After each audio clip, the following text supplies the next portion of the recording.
Months had passed since that powerful moment at the global summit when Ibrahim Traoré stood tall and answered Donald Trump's words with quiet strength. "I am the revolution," he had said. And since then, those words had grown into something far greater than he had imagined. They became a song, a flag, a hope, especially for those who had once felt invisible. But revolutions are not won with words alone. They are tested in silence and hardship, and in the unseen corners of everyday life. Inside Burkina Faso, Traoré's journey became more difficult. Though his popularity among the people kept rising, the outside world was growing colder. Some powerful countries made new trade rules that made it harder for Burkina Faso to sell its resources. Loans that were once easy to get became impossible. Foreign media continued to publish articles with headlines like Traoré's dangerous path or Burkina Faso's uncertain future. But at home, people weren't reading those headlines. They were planting seeds, fixing schools, and cleaning rivers. They had started believing in themselves again in the capital city. A group of university students launched a campaign called Revolution Through Education. Their goal was to make sure that every child in rural areas had access to books, notebooks, and learning tools. They didn't wait for international donors. They used their own money, collected from neighbors, shopkeepers, and even taxi drivers. One student named Issa said, "Traoré taught us that we are not poor. We are powerful. We just forgot."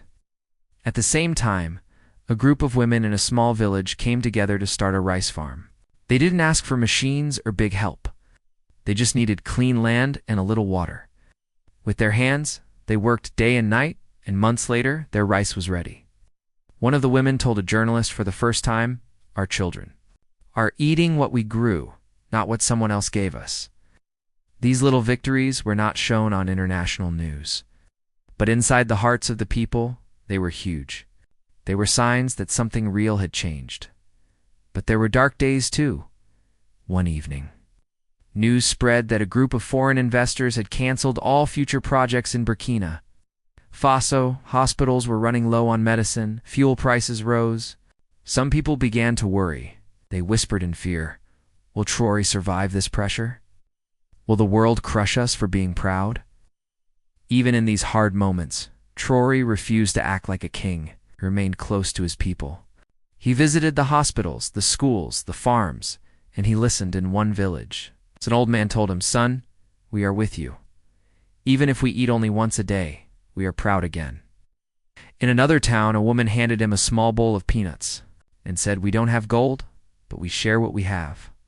These small gestures touched Traoré more than any awards or titles ever could. He wasn't chasing fame. He was building something that couldn't be taken away. The belief that his people mattered. Outside the country, people continued talking about him. In colleges across Africa, students debated his leadership style. Some called him brave, others called him risky. But all agreed on one thing. He had woken something up in South Africa. A professor of politics said during a lecture, "Ibrahim, Traoré is not just leading Burkina Faso. He is challenging the entire way we look at leadership in Africa." In France, a group of young African immigrants painted a mural of Traoré with the words "Led by Truth" under his face. And in Latin America, a small town named a youth center after him. The mayor said, "He reminds us that small voices can shake the world." But inside Traoré's heart, the weight was heavy. Each night he sat with his journal, writing quietly. He wrote about the dreams he had as a boy, about the face of his mother when he told her he had joined the army, about the first time he saw a child drink clean water from a well his team had built. And sometimes he wrote about his fears, not for himself, but for his people. He knew he couldn't lead forever, and he didn't want to. He believed the revolution was not one man, but millions of people choosing dignity over despair. So he began preparing something that surprised everyone, a plan for transition and a national broadcast. He said, "My goal was never to hold power. My goal was to return it to the people. You're building strong systems, honest institutions, and brave young leaders. When the time is right, this seat will not belong to me. It will belong to the people who truly deserve it. The reaction was incredible. Some cried, others clapped. A young boy ran through the street shouting, "Our leader is different." Even older politicians who had once doubted him began to understand this wasn't about control. It was about character. Months later, Traoré announced a national youth council, where young citizens would help shape government decisions. He said, "You are the ones who will carry this fire. I was just the match." Around this time, something unexpected happened. The same international summit where Traoré had once faced Trump invited him back, this time as a featured speaker. Many people were shocked. Had the world changed its mind? Had they started to understand him? Traoré thought carefully before accepting. And finally he agreed not to argue, but to speak the truth again. When he arrived, the room was different. This time he wasn't just the quiet man in military uniform. He was the man the world had watched grow, a leader who had faced pressure, poverty, and judgment, but never lost his purpose. He stepped onto the stage and said, "I was once told that I was just a rebel, but today I stand here to tell you, I was never alone. I am millions of voices who want fairness, not charity. I am the hands of farmers who plant without help. I am the dreams of children who study by candlelight. I am not the revolution. We are the revolution." This time, the whole room clapped, not because he was loud, not because he was powerful, but because they finally understood.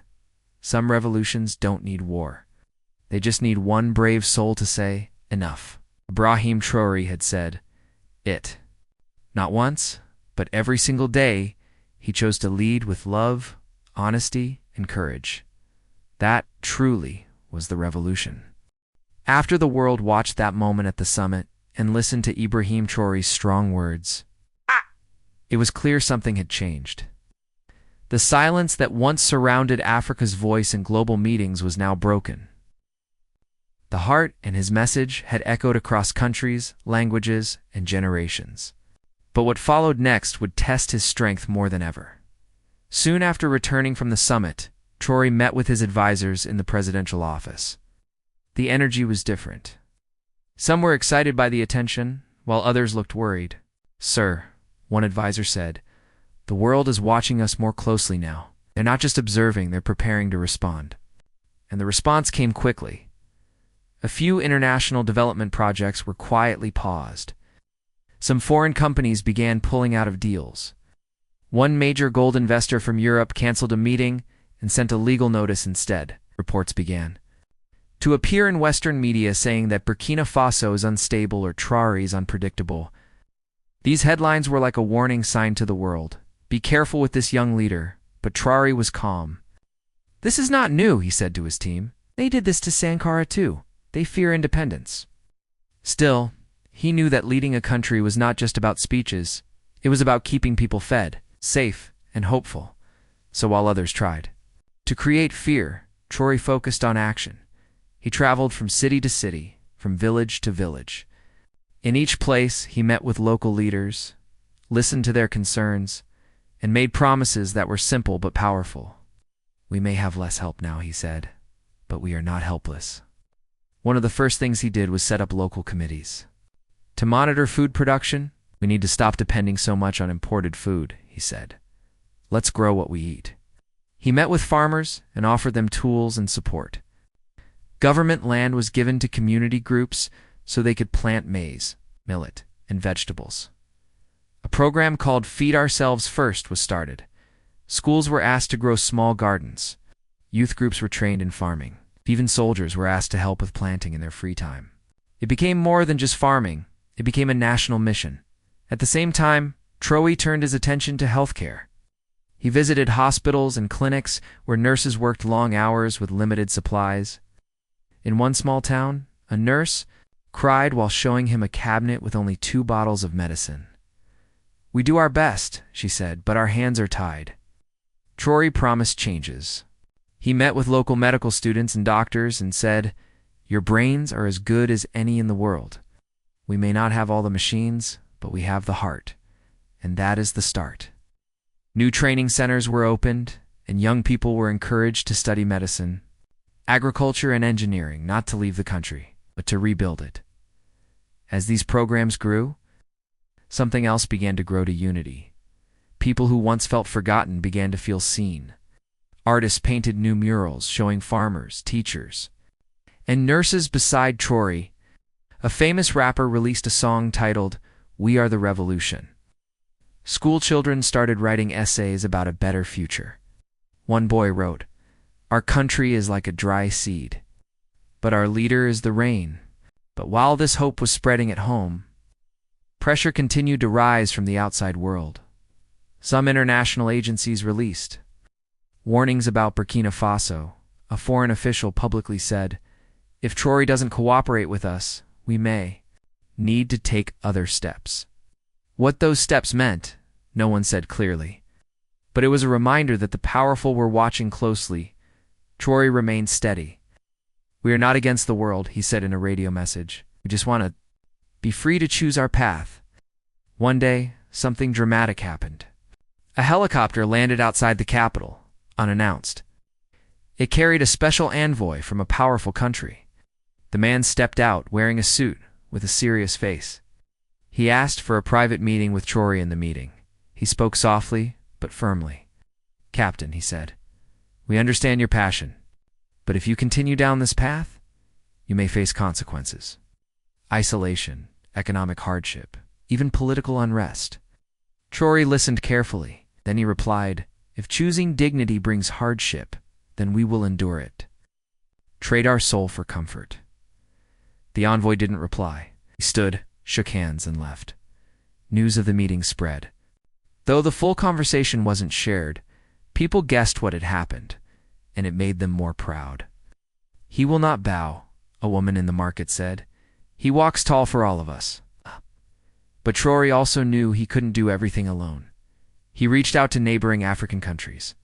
He asked for trade agreements that didn't involve big international rules.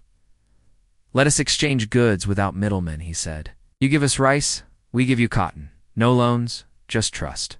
Some leaders agreed. Others hesitated, fearing backlash.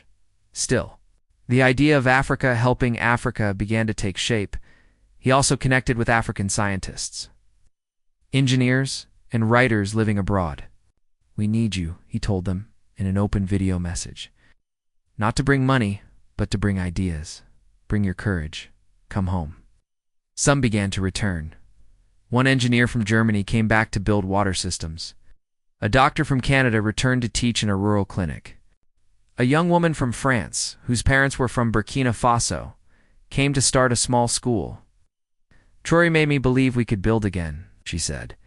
"Even though the international money was less, the local energy was more." Communities fixed roads, repaired schools, and cleaned rivers. Not because they were paid, but because they believed again. At night, old men sat by fires and told stories of Sankara. But now, they ended those stories by saying, "And now we have another." In one village, a girl named Awa told her teacher, "I want to be like Traoré." The teacher smiled and replied, "You don't have to be him. You just have to love your people like he does." Step by step, the revolution was no longer just one man's dream. It was becoming the people's movement. And while the world tried to understand what was happening, Traoré kept walking quietly and boldly, with his people beside him. They didn't know what tomorrow would bring, but for the first time in a long time, they believed it belonged to them.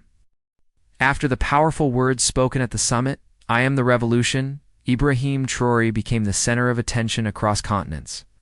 Some saw him as a hero, a bold new voice standing against the old system. Others saw him as a threat, a young leader who didn't follow the usual rules.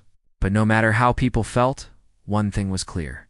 He had shaken the table. Back in Burkina Faso, people were talking non-stop about that summit moment. It was being shared in villages through radios and in cities through smartphones. Barbers, market women, teachers, and even children were repeating those 7 words. Murals of Traoré appeared on walls. Artists painted him standing tall, with a proud face and the words, "I am the revolution," written behind him in bright colors. To his people, he wasn't just a president, he had become a symbol of hope. But with hope came challenges. Behind closed doors in powerful countries, some leaders and advisors were now watching Traoré very closely. Meetings were held, reports were written. A few said, "He will fade away like others." But others were not so sure. "He is young and he's reaching hearts," one European diplomat said. "That's what makes him dangerous." Soon after the summit, Western media began to change the way they spoke about him. First, they called him Africa's new strongman. Later, they used words like populist or radical soldier. But many people in Africa saw these words as unfair. They call him a radical just because he's telling the truth, a Ghanaian teacher said. If he were silent, they would call him peaceful. Traoré did not respond to every criticism. He stayed focused. In one public speech, he said, "Let them say what they want. My duty is to serve my people, not to win their approval." This calm attitude worried some world powers even more. Soon, things began to shift. Burkina Faso, which depended on some foreign aid and contracts, started facing quiet pressure. Some international organizations paused their projects. Foreign companies asked for more assurances before continuing investments. A few Western banks slowed money transfers into the country. It was like a slow, silent punishment. Traoré noticed this. But he didn't panic. Instead, he called a meeting with his top ministers and advisors. "They want us to beg," he said, "but we will stand. Even if we walk alone for a while, we must walk with dignity." He began reaching out to other African leaders, especially the younger ones. In private messages and quiet visits, he encouraged unity. "Let us stop looking outside for everything," he said to a West African leader. "Why can't we support each other first?" Some responded with interest. Others were afraid. "We don't want trouble," one leader said politely. "World is watching you, Ibrahim." But Traoré knew the world had always been watching Africa, not to help it grow, but often to control it. As weeks passed, the effects of his growing popularity began to spread. Young leaders in Mali, Guinea, and even parts of East Africa started quoting him in speeches. One student in Kenya said during a university debate, "If Traoré can speak truth to power, why can't we?" Meanwhile, back home, Traoré began implementing small but meaningful changes. He announced that new gold mining contracts would be reviewed. "Burkina Faso's land belongs to its people," he said. "We cannot be rich in resources and poor in life." Some foreign companies didn't like this. One large mining company sent a long warning letter saying their business was at risk. Traoré didn't back down. Instead, he asked local experts to help the government manage part of the gold production directly. It wasn't easy. There were technical problems, budget issues, and pressure from abroad. But the message was clear. The people must benefit first. At the same time, Traoré focused on education. "If we want real change, we must teach our children the truth," he said. New school programs were introduced, teaching African history. From an African point of view, stories of great leaders like Thomas Sankara, Patrice Lumumba, and Amilcar Cabral were brought into classrooms. Students began asking deeper questions. Why were we never taught this before? In one village, a 12-year-old girl stood up during a school visit and asked Traoré, "Can girls be part of this revolution too?" He smiled and answered, "Without you, there is no revolution." But not everyone was celebrating. Some of the old political class in Burkina Faso were unhappy. They had lost power, contracts, and influence. In secret, they tried to create confusion. Rumors were spread that Traoré was planning to stay in power forever. Some newspapers claimed he was, silencing critics. Others said he was risking the country's future. But when people heard these things, many refused to believe them. "He comes to our villages. He listens. He doesn't hide," said a farmer. "He is not perfect, but he is real."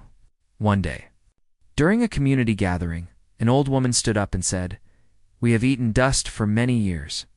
Now we finally taste hope." The pressure from outside continued.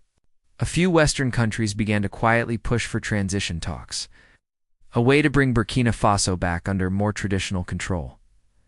But Traoré was careful. He didn't reject international help. He just wanted it on fair terms. "Welcome, friends," he said. but not masters. In an interview with a European journalist, Traoré was asked, "Do you think you can succeed without the West?" He paused and replied, "Africa is not against the West, but we are tired of being treated like children. We can walk beside you, but not behind you." That interview became a hit. Even people outside Africa started watching. In Latin America, Southeast Asia, and the Caribbean, activists began sharing his words. "We see ourselves in him." One Mexican student said, "The more Traoré spoke, the more some world leaders felt uncomfortable." "He's too bold," one diplomat wrote in a private memo. "He's inspiring the wrong people." But Traoré kept going. He met with farmers, youth groups, and village elders.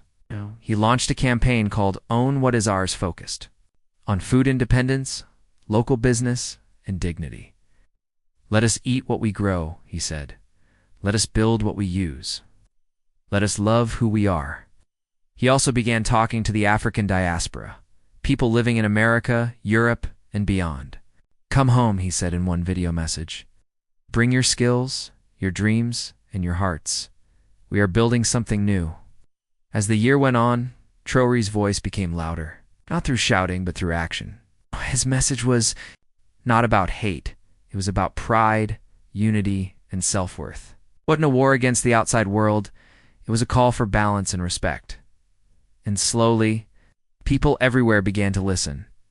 They realized this young man wasn't just leading a country, he was leading a conversation the world could no longer ignore. Ibrahim Traoré was not born in a palace. He came from a small town called Bondakai in Burkina Faso, a place many people outside of Africa have never even heard of.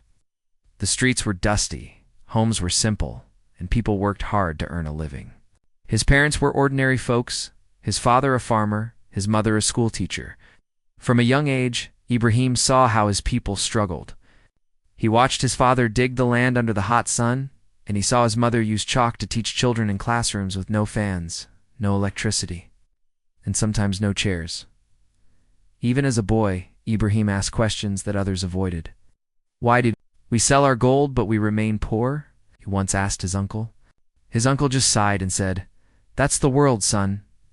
But young Ibrahim didn't like that answer.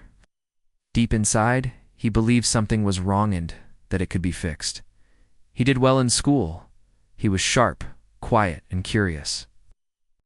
Teachers noticed that he didn't speak much, but when he did, his words had meaning. As he grew older, he became interested in discipline and leadership. That's why he joined the military. Many young men join the army for a job or for survival. But for Ibrahim, it was more than that. He believed it was a place where he could learn about structure, loyalty, and how to protect his people. He trained hard. He respected his seniors, but also paid attention to everything happening around him. He saw how some powerful people misused their positions. He noticed how money meant for soldiers never reached them. He watched how foreign companies came in and took gold and land while local communities stayed poor. The more he saw, the more he realized that something had to change. At night, while other soldiers relaxed or drank tea, Traoré would read. He studied African history, stories of past leaders like Thomas Sankara, the revolutionary who once ruled Burkina Faso with honesty and vision. Sankara had been young, brave, and bold, but he was assassinated. Ibrahim respected him deeply and often thought, what if he had lived longer? What if we brought back that spirit? Over time, Ibrahim gained respect in the army. He wasn't loud, but he was reliable. When things got tough, he stayed calm. When others gave up, he stood firm.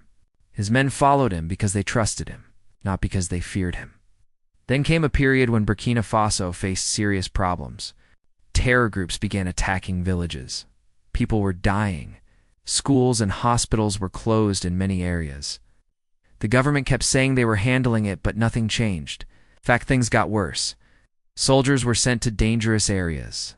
With little support and citizens began losing hope, Traoré couldn't take it anymore. He spoke to fellow officers and soldiers. "If the leaders won't protect our people," he said, "then who will?" At first they were unsure. Talking against the government was risky. But they knew he was right. Slowly a group formed. Around him, young soldiers, tired of broken promises, They didn't plan to become heroes. They only wanted to stop the pain and suffering of their people. It took action, and one day, in 2022, Traoré and his group peacefully removed the government. He didn't use violence against civilians. He made it clear, this is not for power. This is for the people. When the people heard what had happened, something surprising happened. They didn't protest. They didn't cry. They came out into the streets and cheered. They shouted his name. Some even danced. For many, it felt like a new beginning. Still, not everyone was happy. Foreign governments were shocked. Some called him a rebel. Others said he would become a dictator. But back home, Traoré kept doing one thing, listening to the people. He visited villages, sat on the floor with elders, asked mothers what they needed, and spoke to students about their dreams. He didn't stay locked up in a big office. He walked with the people. At international events, his style stood out. Other leaders wore expensive suits. Traoré wore a simple military uniform. Others used prepared speeches. He spoke from the heart. His words were not perfect, but they were real. That honesty made him different. Some leaders ignored him. Others whispered behind his back. But young people across Africa began to admire him.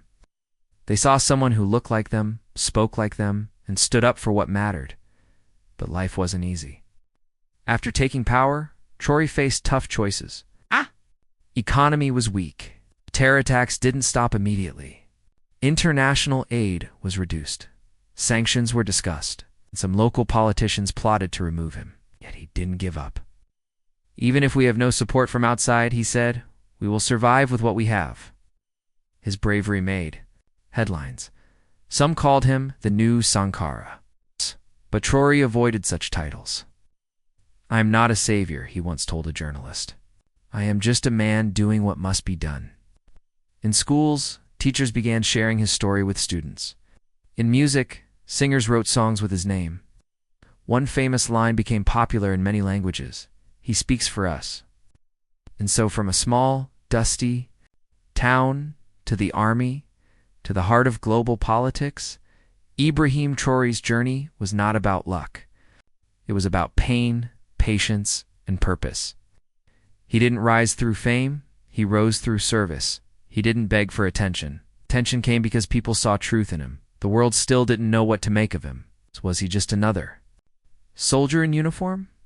Or was he the beginning of something bigger?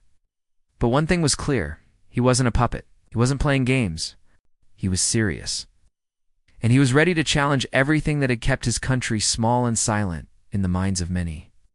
The moment when he stood up to Trump and said, I am the revolution, was not arrogance. It was a mirror to everything he had lived through. Wasn't just answering a man, he was answering history. And that answer had only just begun to echo. In a large hall filled with important people from all over the world, something unusual happened. The event was a big international summit where presidents, military leaders, businessmen, and journalists came together to talk about global peace, economy, and power. Former U.S. President Donald Trump was there, full of his usual energy, shaking hands, smiling, and giving strong opinions as always. But what caught everyone's attention that day wasn't Trump's speech. It was a moment shared between him and a young African leader, Captain Ibrahim Traoré of Burkina Faso. Traoré stood tall and calm. He didn't have flashy clothes or big security around him like some others, but his presence was strong. There was something different about him. People noticed his sharp eyes, serious face, and the way he listened more than he talked. He had recently come into power in his country, not through votes or long campaigns, but by stepping up when his people needed a voice. Many people in the West didn't know much about him, but those who did called him the rebel president. That day, the summit was moving slowly, filled with long speeches, charts, and plans. Many leaders spoke in big words and complicated language. Some talked about development, while others spoke about fighting terrorism or building stronger economic partnerships. When it was Traoré's turn to speak, the room became quiet. He walked up to the stage, looked at the crowd, and began in a calm and clear voice.